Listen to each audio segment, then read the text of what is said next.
What's up, everybody? Glad to be here again. Today I'm going to share with you what's currently going on with the eBay store, because eBay just gave me 2 months of the enterprise store for free, so they just allowed me to keep going without having to do the initial setup cost that would usually be associated with the enterprise store, right? So this is awesome, and what I am doing is I'm not aggressively posting new items on my account because of all of the recent things that have happened. I really believe that it would be wise for me to just work with kind of safer items that I've already posted or posted on another account, right? Because there's a clone of this store, like an identical clone that's not run by me, it's not mine, but we work with the same list of items, right? And that's existed since the very beginning. So it's been really interesting seeing Eric's, who's my roommate and close friend. It's interesting seeing how his version of this does and mine, and I've learned a lot from that, right? But that being said, recently I haven't talked to you guys about what's currently going on with my store, so I figured I'd just show you a few things, talk about what's going on. So first off, I just reiterated, okay? So I just took all my items down, almost all of them, and then reposted all of them. It's important to understand that I used to do this every 30 days, every 60 days, and I would just hard delete everything, restart, wipe the slate clean, do it again, right? And the reason I was doing this is because I was focusing a lot on trying to better conceptualize time frames with listings. I really wanted to understand, like, once you post a listing, how long is too long for that listing to be up, and etc. And it really, like, it's true, you should not have a listing up for more than 90 days and, you know, really 30 or 60.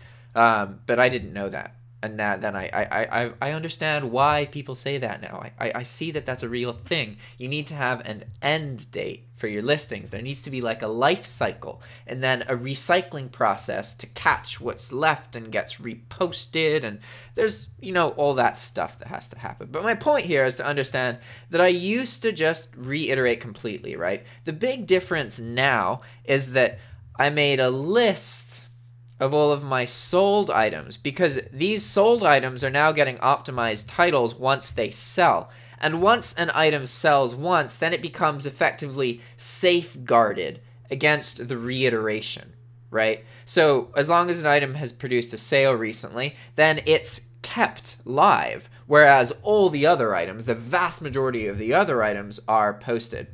And so in order to accomplish this with this many items, you have to do a lot of comparing lists and CSV files and that kind of thing. So this was the first time that I actively had to do that. I had to identify the items that had already sold. I had to make sure that I deleted all the other items off of eBay. And then I also had to make sure I identify all of the URLs associated with those items that sold and remove them from the list that I then used to post all of the unsold items, right? Because effectively every iteration period, whether it's 30 days or 60 days, you just repost everything that hasn't sold, right? I need to have that ingrained in this system. So that being said, that reiteration just happened 2 days ago now, actually. It happened on the 9th at 5 p.m. So it's been exactly 48 hours since I submitted the posting list. And so that was like probably like 12 hours of work in like a 24-hour period, which I don't really do that often, but when it's for like a short obtainable goal like this, it's much more thrilling, you know? So now we should see, because it's still posting, we should see that if we refresh this, it goes up because it's still posting items, right? So it was at 67, and now, yeah, now we're at 73. So it's not posting too many, but it is posting. And so this time, Hydra posted, so it's doing roughly 1,000 items per hour. Last time I added to my store, people must have not been using it as much. I'm not sure, because it did like 40,000 items in like 12 hours. I was really surprised. It posted those almost twice as fast. But typically, that's pretty typical for Hydra. Is about for my case at least, is about 1,000 listings per hour get posted, right? So what else can we look at? We can look at the account sales summary page, right? So What's my password? That's right.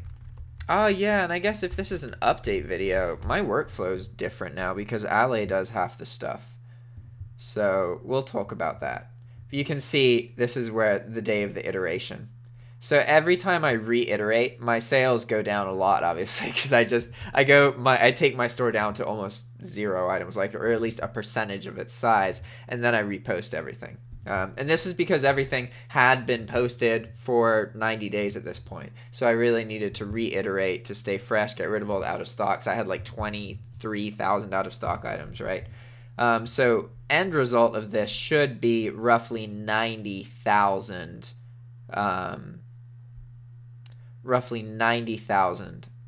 items in stock.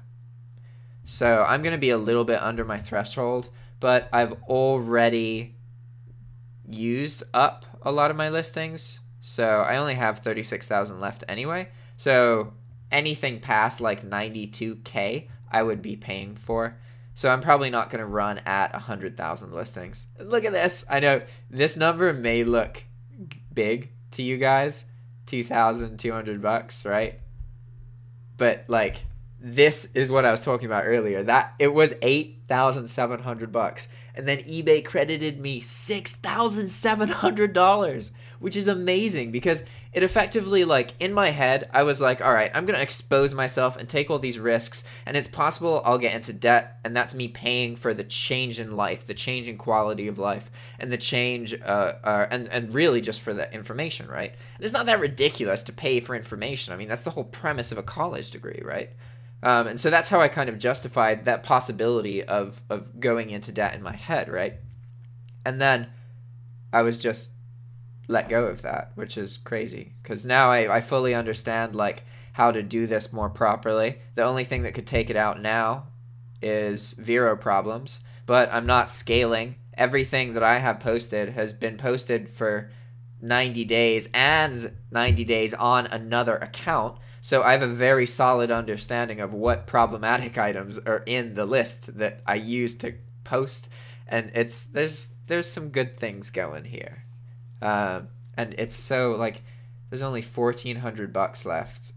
It's weird. Like I'm so blown by what eBay did. I can't keep talking about it because I could talk about that for hours. I lose track of my thoughts when I think about it just because they really like threw me a serious bone and helped me out, and I was genuinely surprised that happened. I just didn't really expect that. So that's really cool. And so let's actually talk about something else in the selling announcements recently. So this is another thing that's a little bit comforting because the slower period of the year is ending. I've gotten experience running at this store. And now I'm going to get into kind of what I'm doing differently now to try and stay more on top of things and to be more competitive, right? Because there's a kind of big problem with the strategy that I used in the past that I'm going to talk to you guys and address after we go over this, right? So eBay feels strongly that they have made a lot of technical problems for sellers and made a lot of mistakes. And you can look up people talking about traffic and that kind of thing. And what it makes me think, or what my brain goes to, is that, hey, these reduced sales and reduced traffic that people are getting, maybe that wasn't as purposeful as we think it is. Like, a lot of sellers act as if eBay just makes decisions on purpose and they're all like very well thought out. Like, what if eBay didn't intend for that to happen? That's an interesting train of thought to follow, right? Like, what if they just kind of made a mistake and screwed things up and then screwed up their like SEO or something, right? So then they just get less traffic, you know?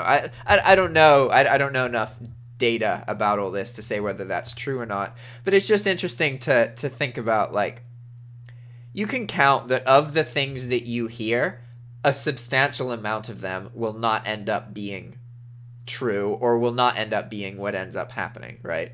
So that's always something to keep in mind. But it's just interesting to think that maybe eBay's made some mistakes that are affecting traffic and they're fixing these and then sales are gonna go up. I don't know. That's a positive and convenient way to think, right? All right, so that being said, now let's get into my pricing, because this is the kind of thing that's held my profitability back, as far as I understand. So I use a 1.35 markup on Walmart items with a hard $6 increase before that markup happens. So I treat all items on Walmart as if there is a $6 shipping charge, even though there isn't always. For example, if the item costs 36 bucks, there isn't an additional $6 shipping, right? So the reason that I do this is because I like it when multi-quantity sales are just much more profitable. And I'm really trying to figure out how to get the second quantity sales to happen, because that's where I believe more of the profit is. One of the reasons that I believe this is because I have to think about, from a bulk perspective, what advantages does a bulk account have over other accounts, and how can I play these advantages to the best of my abilities to give me like a competitive edge, right? And so one of the advantages that a bulk style account has is the ease of kind of experimentation and adaptation and that kind of thing, right?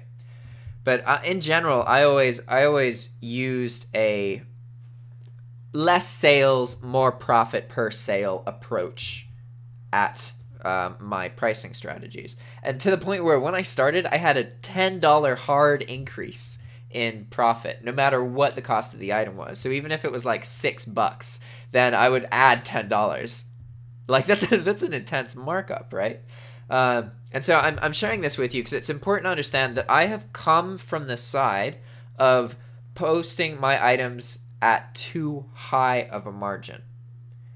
And I've been aware for a while now, for about a year, that to really make more money with the bulk stuff, I need to lower the margins. The thing is, I just haven't been sure exactly how to go about that, or felt that it was something that I necessarily wanted to pursue yet, right? So now I'm trying to look at this with that desire to lower my margins, because I've set up more of a streamlined system to handle it. And that was the problem in the past, is that I don't want to have a lot of sales. I don't want to have to deal with all of that. I want to focus on whatever the most relevant task to improving my future is at this exact moment, right? And I can't necessarily plan for that, because it's all about who you're around, the people you're with, what you're doing, all sorts of stuff, right? You can't always plan for that. So there were a lot of times where I needed to do those as my best interests. And I keep getting distracted, and I apologize for that. My point here is that I'm talking about pricing, and that I needed to figure out a way to reduce my margins, right? But I was just going to reduce my margin. So I use 1.35, and then I have the hard $6 increase. And I'm still going to keep that. But I'm lowering the margin by increasing my promoted listings. So another concept that I'm really trying to apply here is the idea that I should be making changes that make me nervous. That is something that I am really trying to focus on right now, because I understand I have so many items here. All that I need to do is make enough tweaks that matter, and then push everything I can in my favor, get more experienced, and keep working with it. It's called working, like, that concept is a known unknown. It's when you know that you can do something, but you don't necessarily know every individual detail of how it can be done. But you have to be just willing to throw yourself into it, right? Because you don't have to know all those details. What you have to know is that you have faith in your ability to identify those details. As long as you have faith in that, then you can just kind of blindly go forward, right? And that's really ideal in a lot of situations, in my experience, right? And obviously that's not a great thing to say to a lot of people, because some people just need to be more cautious and they're too reckless. Whereas other people should make more educated, reckless decisions, right? All right, so the way that I'm going to be doing this, lowering my margins, is by using promoted listings. And the way that I'm incorporating that I should be doing things that make me nervous into my promoted listings is that I'm using a 10% promoted listings fee. Okay, so the reason I'm doing this is because I really personally think that I'm very affected by what eBay just did for me.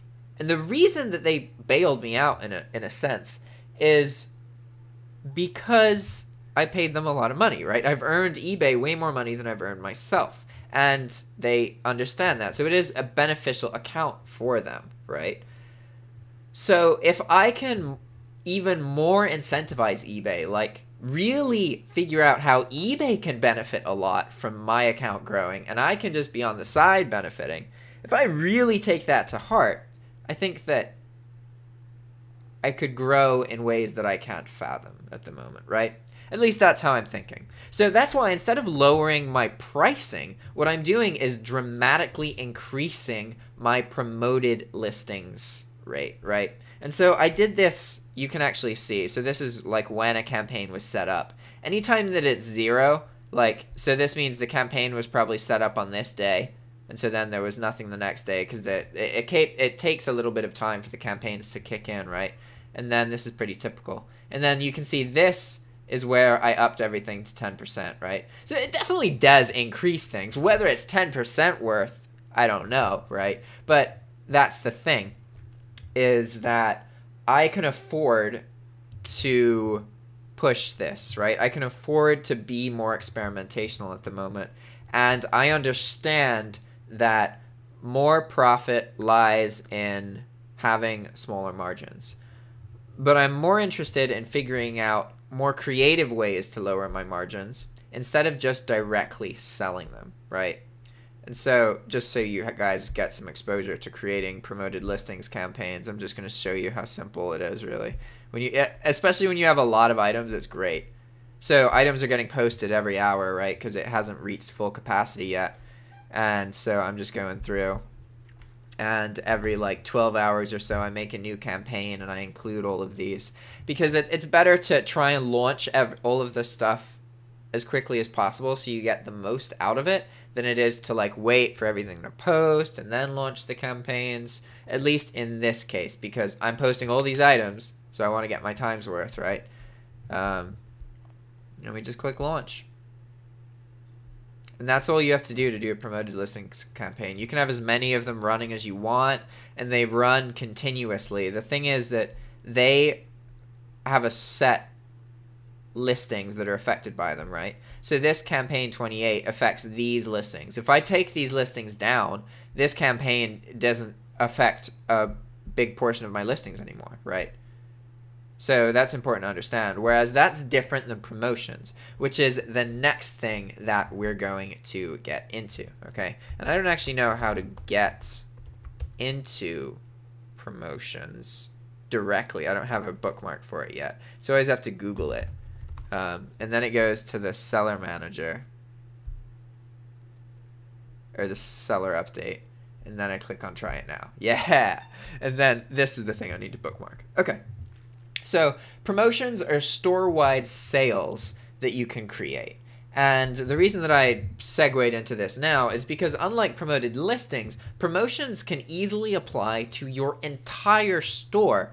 As items get deleted and reposted, everything in your store is included in the promotion. From the buyer's perspective, the buyer can click on a promotion and browse your items that are affected by that promotion. So it's another chance for more traffic, and it's something that as an eBay seller, you should be using in some way. If you are not using promotions and promoted listings, then you aren't getting as much out of eBay as you could be, right? It's definitely something that you should be using in some way. I'm not saying you have to use it heavily, but you should be using both of these features in your store as an eBay seller, okay?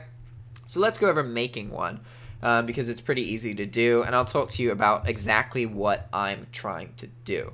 So I've looked over all of my store and the scenarios that have come up and all the experiences I've had since I started doing the bulk work, right? And what I understand now is that there's 3 different kinds of profitable scenarios that I get from my posting strategy. One is the least profitable and most common, and this is just a base sale with a base markup of one quantity of the item.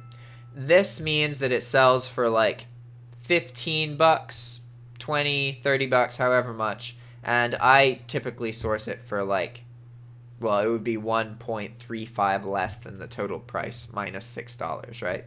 So that's the typical base sale, and that isn't super profitable, or it's not profitable at all. You need a lot of them, right? Then the secondary sale is much more profitable, and that's when I have a one quantity sale that is priced for Walmart with that hard $6 I told you about, but then is sourceable from Amazon at $6 less than what I would pay Walmart. So those in their very nature are much more profitable, because we're talking about $6 cheaper on like an item that costs like $13, right? So the total sale was like $25. Getting the item $6 cheaper can double or sometimes triple the amount of profit that you're getting from the sale. So that happening is really big, right? So those sales bring in more profit than the individual sales. But now we need to talk about multi-quantity, because this is where I'm really trying to push things. The second that you get a multi-quantity sale, if you have a hard per quantity increase in your pricing, you're dealing with much more profit. So you can use promotions to encourage people to make that second quantity sale happen, right? And that's really what I'm going for. And again, I'm trying to incorporate these concepts of doing things that make me nervous, right? So when I first started doing these promotions, I did like 6 or 7 different things and different campaigns, and in my head I was trying to make as many of them as possible and make each one as small as possible. But now I've changed that strategy, and I am just trying to get people, because I understand that there's one active promotion that people are seeing more often than others, and I'm actively trying to get people to get that second quantity purchase. Because obviously third quantity, fourth, fifth, sixth, 10th, whatever, those are all really profitable as well. But the reality is that the biggest difference is the difference between one quantity and 2 quantity. So if I can figure out how to increase the amount of 2 quantity sales that I get, even by a small percentage, that is going to directly increase my profitability. So that's something that I'm working with, right? And that's the main thing that's going on with the account right now, is trying to figure out how to really better push myself to use the promotions and promoted listings features on eBay. Especially because I'm a drop shipper, and that means that my sales aren't going to get seen, or my listings won't get seen as much by compared to like physical sellers, right? So me incentivizing eBay more, maybe I'll benefit more from that. I think that would be a wiser decision on my end, because it also plays off of a lot of the paranoia that a lot of drop shippers have. And this kind of gets into that if you want to get really good at something, I think that there's 2 kind of big key steps to getting talented. And one is that you find something you actively enjoy. Having fun and enjoying it is critical because of the long-term effect it has. It means that it's much more likely that you're going to engage with whatever this is more regularly because you actively enjoy it. This gives you a huge edge over people who do it for money or do it without joy, because they will be able to have intense periods of work, but when it comes to the bigger picture over 10, 20, 30 years, it's unlikely that they're going to be able to sustain themselves as competitors, right? So it's really interesting to think about all these. And as you get into an industry, and in my case with dropshipping, I think a lot about how can I be different than people, and how can I be different than other dropshippers? Because if I'm as different as I can try to be, then maybe I'll get different results, that kind of thing, right? And so the main thing I'm getting at here is that most dropshippers don't want to give more money to eBay. So that means that there is an existing vibe, there's this force, right? The presence of that force is an opportunity, because that means that if I can be more open-minded, that means that I will be able to see opportunities where other people have hesitation. And that's something that's really important to think about, right? Is how do you live your life in a way where you bring in these opportunities, these known unknowns. You can know that these things can change your life. you just can't know exactly what they're gonna do or how they're gonna enter your life. But you can live your life in a way that makes it quite possible for those things to happen, right? And that's really important, especially when you're struggling. Because when you're struggling, you don't yet have the mindset that brings success, right? Because you're probably not around a lot of other people who are like that. So you have to kind of figure out how to get out of that and around other people. And that is tricky. Very, very, very tricky. And that's all for this episode, guys. I figured I'd do another just kind of update video, talk about what's going on with my account. And yeah, see you guys next time. Ciao.